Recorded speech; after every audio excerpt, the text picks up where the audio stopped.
Terima kasih pemirsa, Anda kembali menyaksikan Kominfo Newsroom. Pemirsa, IGIS 2024 atau dikenal dengan Annual Indonesia Green Industry Summit 2024 hadir sebagai langkah penting dalam mendorong transformasi industri menuju keberlanjutan. Dengan menghadapi tantangan lingkungan yang semakin mendesak, peralihan ke arah industri hijau bukan lagi sebuah pilihan, melainkan adalah kebutuhan. Melalui pengurangan emisi dan penggunaan sumber daya yang lebih efisien, seluruh pihak tidak hanya melindungi lingkungan tetapi juga membuka peluang bagi pertumbuhan ekonomi yang lebih sehat dan juga berkelanjutan. Pemirsa, untuk membahasnya lebih jauh saat ini sudah terhubung bersama Kominfo Newsroom.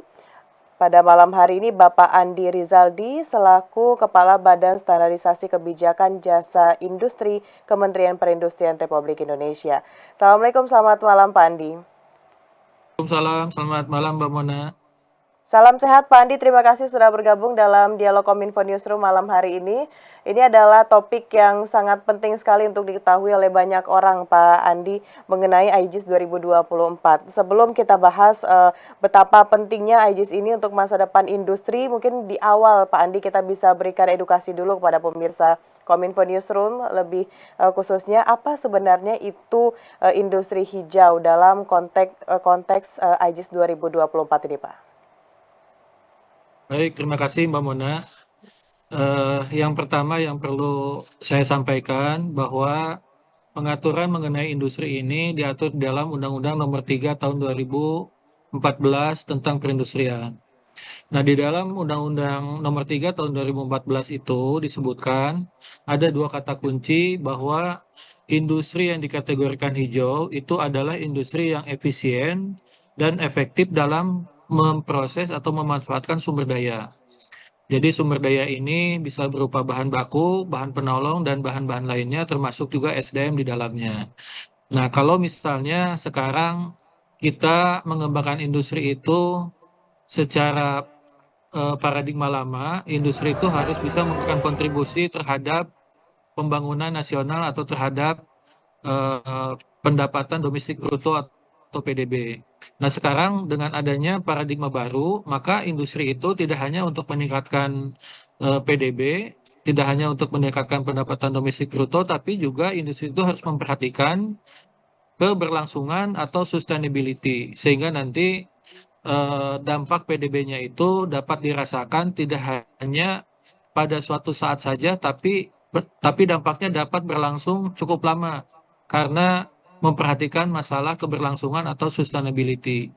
Dan ini juga akan kembali kepada masyarakat yang tentu saja ada di dalam perannya dalam hal memanfaatkan hasil dari industrialisasi. Begitu Mbak Mona. Baik, tadi sudah disampaikan oleh Pak Andi mengenai industri hijau dan pentingnya saat ini. Lalu kalau kita kaitkan nih Pak Andi dengan IGIS 2024 ini, seberapa pentingnya untuk masa depan industri kita Pak Andi? Jadi sejak adanya Paris Protocol atau Paris Agreement pada tahun 2015, di mana kita sudah meratifikasi pada tahun 2016, artinya bahwa kita sepakat dengan pesan-pesan yang disampaikan di dalam Paris Protocol atau Paris Agreement 2015. Nah, di dalam Paris Protocol itu ditargetkan bahwa setiap negara itu memiliki National Determined Contribution atau kontribusi untuk penurunan emisi. Nah, seperti halnya Indonesia, saat ini kita juga mendapatkan alokasi untuk mencapai Enhanced NDC atau Enhanced National Determined Contribution pada tahun 2030 sebesar 32% tanpa bantuan asing dan sebesar 42% dengan bantuan asing. Nah, itu target tersebut memang harus dilakukan secara bersama. Jadi kalau bicara tentang penurunan emisi saat ini, yang terbesar adalah di sektor energi, kemudian yang kedua adalah di sektor eh, limbah, dan terakhir di sektor industrial process use atau IPPU. Nah, sementara di sektor energi itu yang mengkonsumsi banyak selain dari sektor pembangkit adalah sektor manufaktur atau sektor industri. Jadi tujuan utama dari diadakannya IGIS yang pertama kali diadakan ini tahun 2024 adalah untuk mensinergikan semua stakeholder dalam rangka mencapai Enhanced NDC 2030 sebesar 32% tanpa bantuan asing dan sebesar 42% dengan bantuan asing. Jadi kita ingin sama-sama mencapai target Enhanced NDC itu pada tahun 2030 karena bagaimanapun target itu tidak bisa tercapai kalau kita bekerja sendiri-sendiri. Jadi kita harus berkolaborasi, harus bersinergi untuk mencapai target Enhanced NDC 2030. Begitu Mbak Mona. Berarti kuncinya adalah kolaborasi begitu Pak Andi ya, seperti yang Bapak Ya, sampaikan tadi. Tadi betul. Bapak juga berulang kali menyampaikan mengenai konsep sustainability. Nah, terkait dengan hal ini Pak Andi, program seperti apa yang telah dimiliki atau yang telah disiapkan oleh Kementerian Perindustrian guna mendorong sektor industri di tanah air secara lebih efektif dan juga efisien, Pak? Jadi sejak tahun 2017 kita eh, menanggapi atau kita merespon ratifikasi dari Protokol Paris bahwa kita harus memiliki standar industri hijau untuk manufaktur. Nah, sejak 2017 itulah kita mulai menetapkan standar industri hijau untuk manufaktur dan sampai saat ini alhamdulillah sudah tersusun ada 37 standar industri hijau yang digunakan sebagai standar dalam rangka menurunkan emisi di sektor manufaktur yang eh, apa namanya sektornya yang kita target itu ada 9 sektor. Jadi di antaranya semen, kemudian keramik, baja dan lain sebagainya. Nah ini mereka ini harus mengikuti ketentuan yang sudah diatur di dalam standar industri hijau. Tahun ini kita akan menargetkan sebanyak 27 standar industri hijau lagi yang nanti akan diimplementasikan oleh sektor-sektor manufaktur. Nah, di dalam standar industri hijau itu ada batasan-batasan atau ada parameter-parameter mulai dari pemilihan bahan baku, kemudian pemilihan bahan baku penolong, proses, termasuk cara pengolahan limbah bahkan sampai dengan bagaimana manajemen mengelola proses dan mengelola bahan baku serta limbah gitu. Jadi kami harapkan dengan adanya standar industri hijau ini industri atau manufaktur akan lebih eh, tertata, akan lebih terorganisir dalam rangka mencapai target penurunan emisi antara tahun 2030 dan pada akhirnya akan mencapai net zero emission. Khusus untuk manufaktur, Bapak Menteri Perindustrian sudah menargetkan 10 tahun lebih cepat dari target net zero emission nasional 2060 sehingga manufaktur bisa ditargetkan dengan menerapkan standar industri hijau ini pada tahun 2050 manufaktur kita, industri di Indonesia sudah bisa mencapai net zero emission. Begitu Mbak Mona. Baik, lalu kalau kita lihat saat ini yang sering menjadi permasalahan juga Pak Andi oleh beberapa kalangan tentunya kalau berbicara mengenai industri adalah pencemaran lingkungan. Lalu seperti apa dari Kementerian Perindustrian regulasi industri di hulu agar ramah lingkungan ini Pak? Jadi dengan standar industri hijau ini yang ditetapkan melalui Peraturan Menteri Perindustrian, diatur mulai dari pemilihan bahan baku, kemudian mulai dari penggunaan energi, kemudian mulai dari penggunaan air. Nah, ini semua diatur dengan kemampuan industri dalam negeri karena kami lihat kemampuan atau kompetensi industri dalam negeri dalam menurunkan emisi ini berbeda-beda. Contoh misalnya industri keramik itu berbeda kemampuannya dengan industri baja mungkin berbeda kemampuan dengan industri semen dan sebagainya. Nah, oleh sebab itu dalam menyusun sana industri hijau ini kami tentu saja melibatkan stakeholder terutama asosiasi dari manufaktur dan industri itu sendiri. Jadi kami di satu sisi memang ingin agar manufaktur ini bertransformasi dari awalnya mungkin tidak memperhatikan lingkungan, sustainability dan sebagainya, sehingga kami secara perlahan, secara persuasif, kami ingin mereka mulai melihat sustainability dan aspek lingkungan untuk keberlangsungan industrinya itu sendiri, sehingga ke depan kami berharap dengan adanya sana industri hijau ini yang juga diterapkan untuk industri hulu maupun industri hilir, mereka dapat comply, dapat diterima bukan hanya untuk konsumen di dalam negeri, tapi juga konsumen dari negara lain karena tidak sedikit baik itu produk hulu maupun produk hilir ini konsumennya berasal dari luar negeri yang mana mereka mungkin saat ini sudah lebih advance dalam menerapkan kriteria-kriteria keberlangsungan untuk produk-produk hijau. Begitu Mbak Mona. Baik, regulasi tadi sudah ada, edukasi juga telah dilakukan kepada pelaku industri. Lalu bagaimana dengan sanksi yang diterapkan bagi mereka yang melanggar ini, Pak Andi, sejauh ini seperti apa? Eh, Kami dari Kementerian Perindustrian tugasnya adalah membina industri. Jadi pendekatan pertama yang kami lakukan terhadap industri ini adalah pendekatan persuasif. Jadi Ya. pendekatan yang kami lakukan ini banyak memberikan dorongan atau memberikan himbauan agar industri ini memang mau bertransformasi menjadi industri hijau.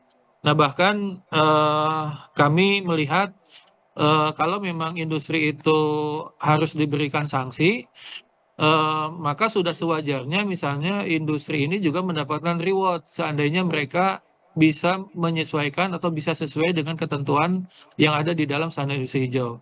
Nah, oleh sebab itu salah satu dari yang kami lakukan di AIGIS 2024 ini adalah memberikan apresiasi kepada industri-industri yang memang sudah bertransformasi menjadi industri hijau. Begitu, Mbak Mona. Baik, kalau tadi Bapak menyampaikan kita melakukan pendekatan persuasif juga dengan pelaku industri. Sejauh ini pendekatan atau kolaborasi yang telah dilakukan oleh Kementerian Perindustrian dengan Pemda yang ada di beberapa lokasi tempat adanya industri tersebut, apakah Pemda ini sudah kooperatif Pak dengan kebijakan yang kita keluarkan atau seperti apa ini Pak Andi? Nah, ini kan tadi saya sampaikan di awal, ini adalah kerja kolaborasi, ini kerja Mm-mm. sinergi. Jadi, baik kami, Kementerian Perindustrian maupun Kementerian Lingkungan Hidup dan Kementerian SDM misalnya, itu tidak bisa bekerja sendiri tanpa bantuan Pemda. Karena Ya. faktanya memang sekarang industri itu lebih banyak di daerah gitu, dan itu dikelola oleh pemerintah daerah. Nah, jadi saat ini kami memang dari kementerian yang berada di pusat itu lebih banyak melakukan sosialisasi, lebih banyak melakukan edukasi kepada Pemda terhadap regulasi-regulasi atau kebijakan-kebijakan yang ada di pusat gitu. Karena bisa jadi misalnya ada kesenjangan antara kebijakan di pusat dengan kebijakan di daerah gitu. Nah, saat ini memang PR kita masih banyak, jadi masih banyak mungkin Pemda yang belum familiar dengan kebijakan dari Hmm. kami, misalnya Kementerian Perindustrian atau Kementerian Lingkungan Hidup maupun Kementerian SDM. Nah, pertama kami tentu saja kewajiban bagi kami melakukan edukasi dan ada mungkin salah satu contoh success story yang dilakukan oleh pemerintah Provinsi Jawa Timur. Jadi Jawa Timur, kemudian Jawa Barat, kemudian DKI Jakarta, ini memang daerah-daerah yang dipadati oleh industri. Jadi ternyata awareness dari pemerintah Provinsi Jawa Timur ini cukup baik, sehingga banyak membantu kami untuk melakukan sosialisasi. Bahkan mereka saat ini juga sudah memiliki event yang disebut dengan Pekan Industri Hijau. Jadi kurang lebih mereka juga akan memberikan apresiasi terhadap industri-industri yang memang sudah bertransformasi menjadi industri hijau, namun dibatasi oleh lokasi di mana industri itu berada. Jadi hanya di wilayah Jawa Timur. Namun demikian kami merasakan ini merupakan manfaat yang sangat besar dan mungkin success story ini akan kita ceritakan juga kepada pemda-pemda lain untuk sama-sama memberikan apresiasi pendekatan melalui persuasif agar industri itu lebih patuh terhadap standar lingkungan. Begitu Mbak Mona. Baik, berarti bagi Pemda ini sudah dilakukan kerjasama juga dari Kementerian Perindustrian. Bagi Pemda yang belum mengetahui, kita kembali lagi memberikan edukasi mengenai betapa pentingnya program-program yang telah disiapkan tadi. Pak Andi, ini adalah tahun pertama kalinya IGIS 2024. Selain tadi Bapak menyampaikan kita memberikan penghargaan juga kepada pelaku industri, apalagi Pak pesan yang ingin disampaikan melalui IGIS 2024 ini dan harapan ke depannya seperti apa Pak Andi? Jadi di dalam AIGIS ini tadi Pak Menteri juga memberikan arahan bahwa selain dari infrastruktur, selain dari regulasi dan kebijakan, untuk bertransformasi itu pasti memerlukan biaya. Nah, kami sekarang sedang membuat konsep bagaimana cara membiayai industri bertransformasi menjadi industri hijau, dan tentu saja ini eh, apa namanya eh, pola ini atau skema ini nanti kami upayakan untuk tidak memberatkan industri gitu, bahkan nanti menguntungkan industri. Karena lambat laun tapi pasti industri itu harus bertransformasi menjadi industri hijau.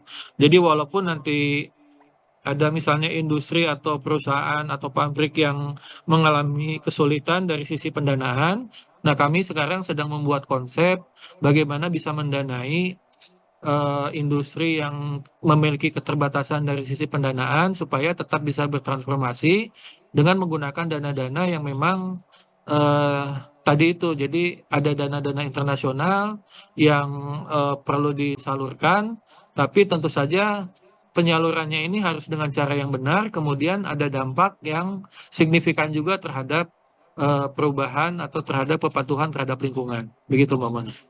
Baik, berarti dari Kementerian Perindustrian akan terus mengedepankan konsep dari industri hijau, tetapi tidak menimbulkan kerugian atau kesulitan bagi pelaku industri yang ada di Indonesia. Pak Andi, terima kasih banyak sudah memberikan edukasi kepada pemirsa Kominfo Newsroom malam hari ini. Kita harapkan ke depannya Kementerian Perindustrian semakin giat lagi, semakin banyak lagi program-program yang tentunya bisa memberikan efek agar ramah lingkungan di Indonesia, khususnya dalam bidang industri. Terima kasih Pak Andi, selamat malam, selamat melanjutkan aktivitas. Terima kasih Mbak Bona. Assalamualaikum. Waalaikumsalam warahmatullahi wabarakatuh. Pemirsa, itulah dialog kita bersama dengan Kepala Badan Standarisasi Kebijakan Jasa Industri Kementerian Perindustrian Republik Indonesia, Bapak Andi Rizaldi. Usai jeda pariwara, Kominfo Newsroom akan kembali dengan informasi lainnya. Tetaplah bersama kami.